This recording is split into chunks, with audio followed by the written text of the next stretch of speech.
Thank you for joining me on Delicious by Debbie. Today's been a busy day at our house. My husband decided to smoke some pork, and he likes to smoke pork loins and then slice it up like this is. This is some that he sliced up after he smoked it today. You can see the smoke ring, that pink around the edges from the smoke. Did it with hickory wood, and that's what we're gonna have for our supper tonight, that little bowl of it. And he also did a pork roast that I'm going to, as soon as it cools enough that I can handle it, I'm going to pull that. And so to go with that pulled pork, I am making some homemade cheesy scalloped potatoes. And so I thought I would show you how I do that. So first of all, I'm going to melt 2 tablespoons of butter in my little saucepan here, and I've got that turned on, just getting it started so that that can melt. He likes to smoke. He has a smoker and smokes pork. Sometimes he smokes turkey. Sometimes he does whole chickens for me. We both really like the smoked meat. And so that's what he decided to do. We put a rub on it last night, olive oil and then a rub, and we let it sit in the refrigerator overnight so that it would be ready early this morning for him to put in the smoker.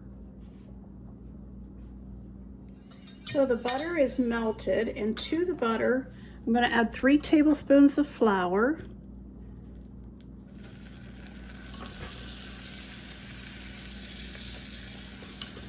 This is going to make our cheese sauce. So we'll whisk that around and make that nice and thick. And then I'm slowly going to add 1.5 cups of milk to this. Just a little bit at a time, so that I have a nice cheese sauce.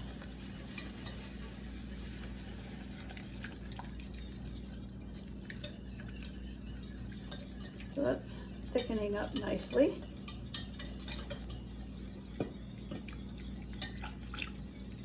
A 1.5 cups of milk. Use any kind of milk you want to. This was part half and half and part skim. I had some half and half I wanted to use up, so I did use that.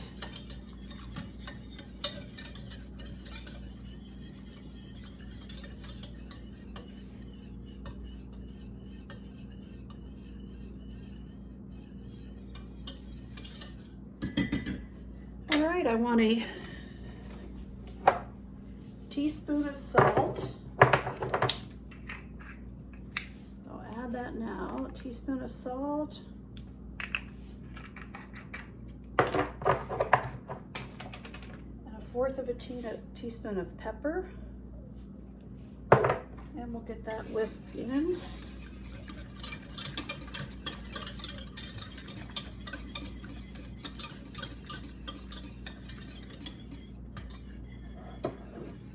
And then I'm going to put 1/2 cup of cheddar cheese in.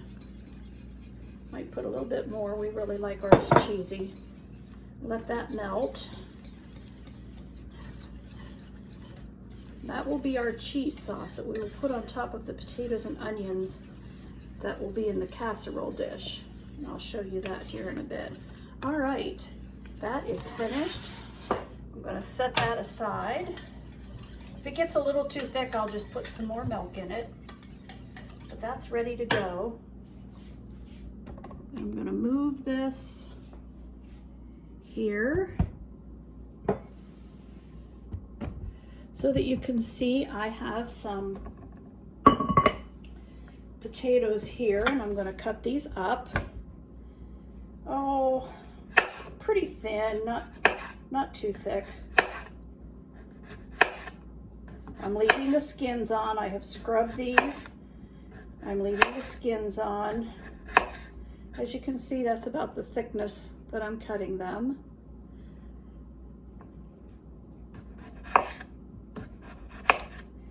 I'm not sure how many pounds this would be, but I'm going to go ahead and cut a couple of these up, thinly sliced. Like I said, leaving the skins on.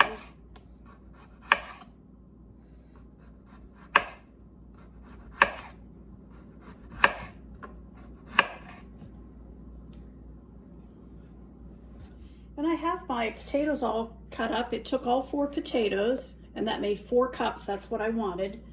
I have an 8-inch square pan that I've already sprayed, and I'm going to put a layer of the potatoes into the pan, about half of them. And I've sliced up some onion that I'm going to put on top. Doesn't matter what kind of potatoes you use. One of these was a Yukon Gold, and the others were just regular Idaho baking potatoes. So it doesn't really matter. All right, I'm going to put a few onions on top of that.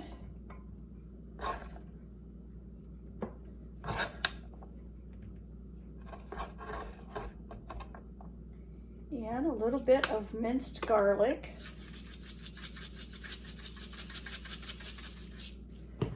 I want some herbs de Provence. Just a little bit.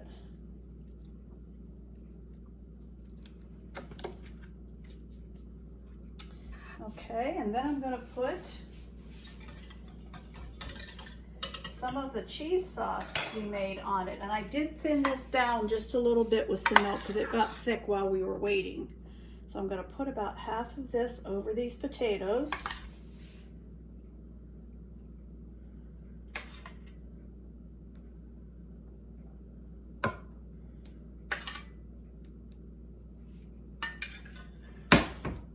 And then we'll put some more potatoes. Let me get this over here where hopefully you can see it better.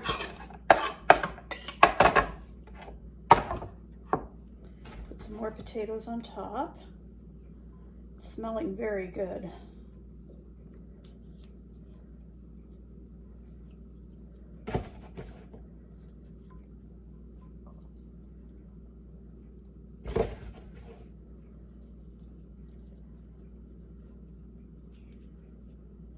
Now some people take the potato slices, pour the cheese sauce over it in a bigger pan and mix it all up, but it still gets into all of them even if you do it in layers like I am. We'll still get the cheese sauce. Okay, and we'll put the rest of the onions on top.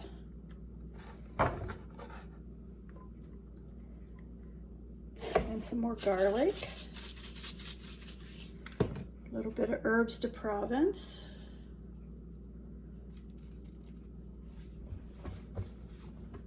And the rest of the cheese sauce. I'll just put the rest of that right on here.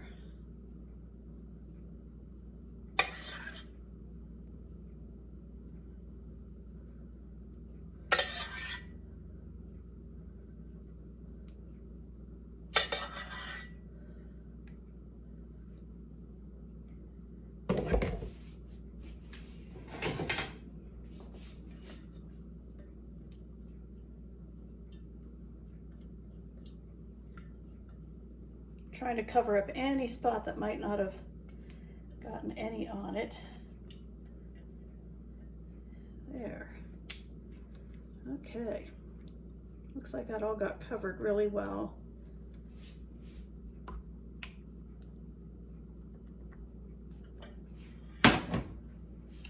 And wipe off the edge of that a little bit. Make sure there's nothing on the edge that's going to burn. I am going to cover this with foil. But before I do, I'm going to put some more cheese on the top of it. So I'm using actually more than a cup, even though the recipe said a cup. I'm using more than that. I want cheese in mine. What's not to love about cheese? And on top of all of that, then I'm going to sprinkle just a little bit of parsley flakes. All right, well that looks good and it smells wonderful. So I will be baking that in a 350-degree oven for about, 50 minutes. Then I'm gonna uncover it and let it bake another 10 or 15 minutes longer, and that'll kind of make sure that the top of it got all melted, all the cheese. Scalloped potatoes are finished. Right out of the oven. You can see they're still bubbling, so there's no way I can taste them yet.